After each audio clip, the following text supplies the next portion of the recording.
सरकार के द्वारा आरटीई राइट टू एजुकेशन नाम का कानून पास किया गया है और ये जो कानून पास किया गया शिक्षा का अधिकार देने का, जिसका प्रचार सोनिया गांधी के द्वारा और मनमोहन सिंह के द्वारा इसका प्रचार किया जा रहा है कि ये अधिकार दिया गया है। मैं आपके जानकारी के लिए थोड़ा बताना चाहता हूं, ये बहुत अहम विषय है हमारे लोगों के लिए, मूल निवासी बहुजनों के। 1950 को जब संविधान लागू हुआ तो डायरेक्टिव प्रिंसिपल में ये व्यवस्था की गई थी कि 14 साल तक के बच्चों को अनिवार्य और फ्री मुफ्त शिक्षा दी जाएगी। 1950 को संविधान लागू हुआ और संविधान में ये लिखा हुआ है कि 10 साल के अंदर अंदर अनिवार्य यानी कंपलसरी और फ्री एजुकेशन दिया जाएगा।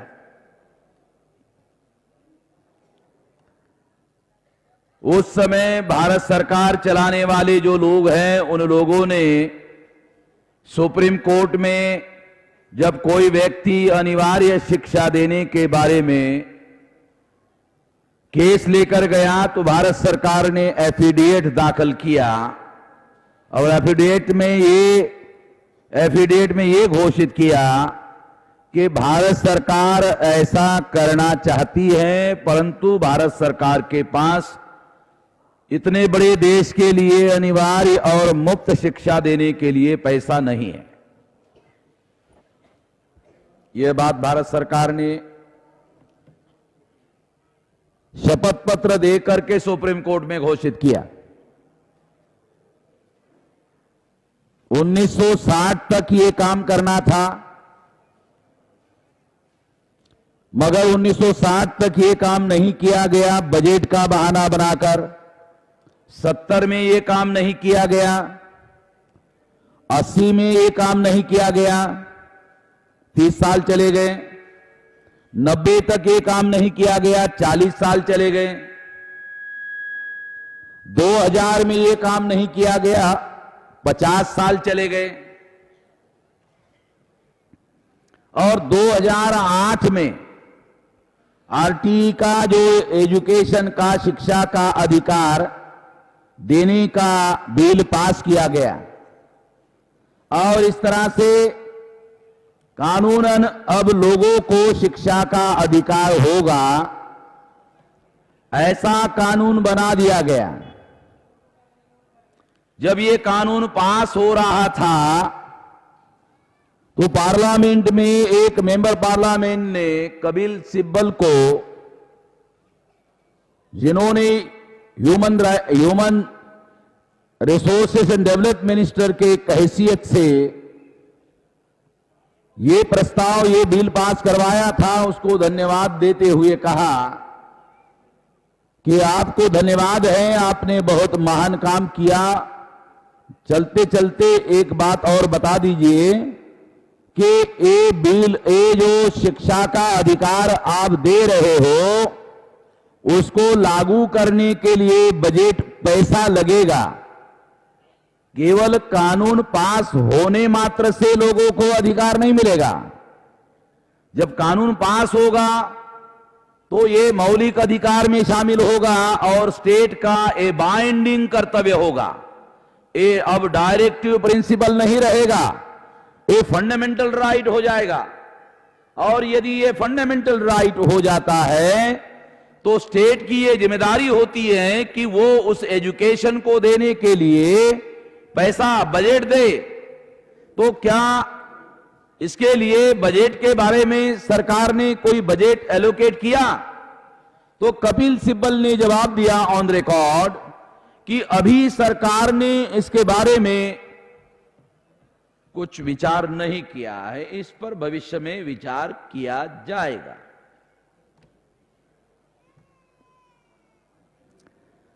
इसका मतलब है कानून पास कर दिया गया और इसका चुनाव में प्रोपेगेंडा भी करना शुरू कर दिया गया कि हमने एक बहुत बड़ा अधिकार आपको दे दिया है। मगर अधिकार दिया तो लागू करने के लिए बजट चाहिए। बजट एक नया पैसा नहीं दिया गया, तो इसका कानून पास करने का वैसे कोई प्रैक्टिकल में मीनिंग नहीं है, अर्थहीन है। ये बात सबसे पहले हम लोगों को समझना होगा। बाबा साहब अंबेडकर ने 1950 को जो संविधान में लिखा था 14 साल तक के बच्चों को कंपलसरी एजुकेशन देना है, वो तो 50 साल तक सरकार ने ध्यान ही नहीं दिया। तो ऐसा क्या कारण घटित हुआ कि 2008 में सरकार ने एक कानून बनाकर पास किया। ये बात जब मैं सुप्रीम कोर्ट के जस्टिस पीवी सामंत को पुणे में जाकर मिला तो उन्होंने मुझे बताया कि सुप्रीम कोर्ट ने राइट टू लीव, ये जो मौलिक अधिकार है उसमें राइट टू लीव में शिक्षा, स्वास्थ्य और पोषण आहार, पर्याप्त पोषण आहार, ए राइट टू लीव में मौलिक अधिकार होगा, ये घोषित कर दिया। जब सुप्रीम कोर्ट ने इसे मौलिक घोषित कर दिया, मौलिक अधिकार घोषित कर दिया, राइट टू लीव में मौलिक अधिकार घोषित कर दिया, अब सुप्रीम कोर्ट ने घोषित करने के बाद में तो ये तो स्टेट की बाइंडिंग हो गई। तो कांग्रेस के लोगों ने सोचा कि सुप्रीम कोर्ट ने जो डिसीजन दिया वो तो कानून का दर्जा होता है, उसको सुप्रीम कोर्ट ने जो डिसीजन दिया जाता है उसको कानून का दर्जा होता है। तो सरकार ने सोचा सुप्रीम कोर्ट ने तो अधिकार दे ही दिया है, अब ऐसा करते हैं कि पार्लियामेंट में कानून बनाकर इसका श्रेय ले लेते हैं। दिया उन्होंने कुछ नहीं, दिया सुप्रीम कोर्ट ने, मगर श्रेय कैसे मिलेगा? सुप्रीम कोर्ट ने अधिकार दिया तो ये श्रेय तो सुप्रीम कोर्ट को है। जो पार्टी है उसको इसका कोई श्रेय नहीं है, उसने तो 50 साल तक डिनाई किया। तो उन्होंने इसका श्रेय लेने के लिए कानून बनाया, बस कानून बनाया, इसको लागू करने के लिए बजट एलोकेट नहीं किया। दूसरी महत्वपूर्ण बात जिसे हमको समझना बहुत ज्यादा जरूरी है कि कानून बनाया, लागू करने के लिए बजट एलोकेट नहीं किया और प्रोपेगेंडा करने का काम शुरू किया। दूसरी तरफ शिक्षा जो है, क्वालिटी एजुकेशन दिया जाना चाहिए। ये जो क्वालिटी एजुकेशन है, जब तक बजट एलोकेट नहीं होगा क्वालिटी एजुकेशन नहीं होगा। फॉर एग्जांपल, क्वालिटी एजुकेशन का क्या मतलब है? पहली बात तो बच्चों को बैठने के लिए बिल्डिंग होनी चाहिए। 6 लाख गांवों में से 4 लाख गांवों में स्कूल है और 2 लाख गांवों में स्कूल ही नहीं है। और जिन 2 लाख गांवों में स्कूल ही नहीं है, 7 साल हो गया, तो सरकार कहती है कि 3 से लेकर 7 किलोमीटर अंतर पर दूसरे गांव में स्कूल है। वहां जाने के लिए बसेस, विद्यार्थी, उस गांव का विद्यार्थी अगर पढ़ने के लिए जाना चाहता है तो उसको सरकारी बसेस में पैसा नहीं लगेगा, वो फ्री बैठकर स्कूल में जा सकता है। 3 किलोमीटर से लेकर 7 किलोमीटर तक उनको फ्री बसेस में टिकट नहीं लगेगा, सरकार ने घोषित कर दिया। मगर कुछ लोगों ने सर्वे किया तो पता चला कि उन 2 लाख गांवों में सरकारी बसें ही नहीं चलती है। बदमाशी, जो बदमाशों की जो फितरत है, उस फितरत को हम लोगों को समझना होगा।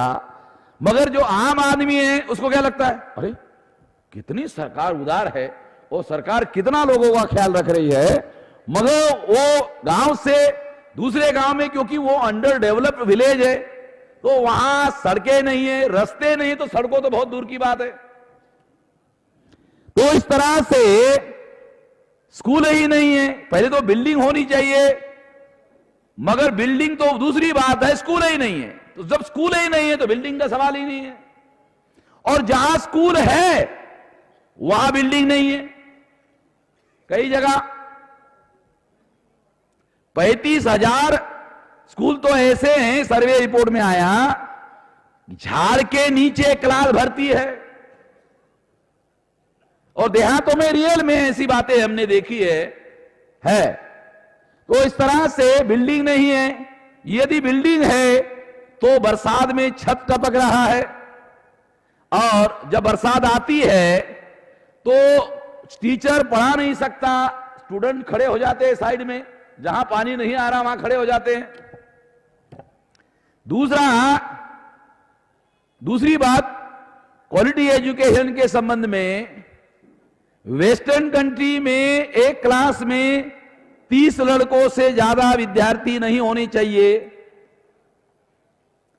हमारे देश में जो क्लास भर्ती है उसमें 150 विद्यार्थी होते हैं।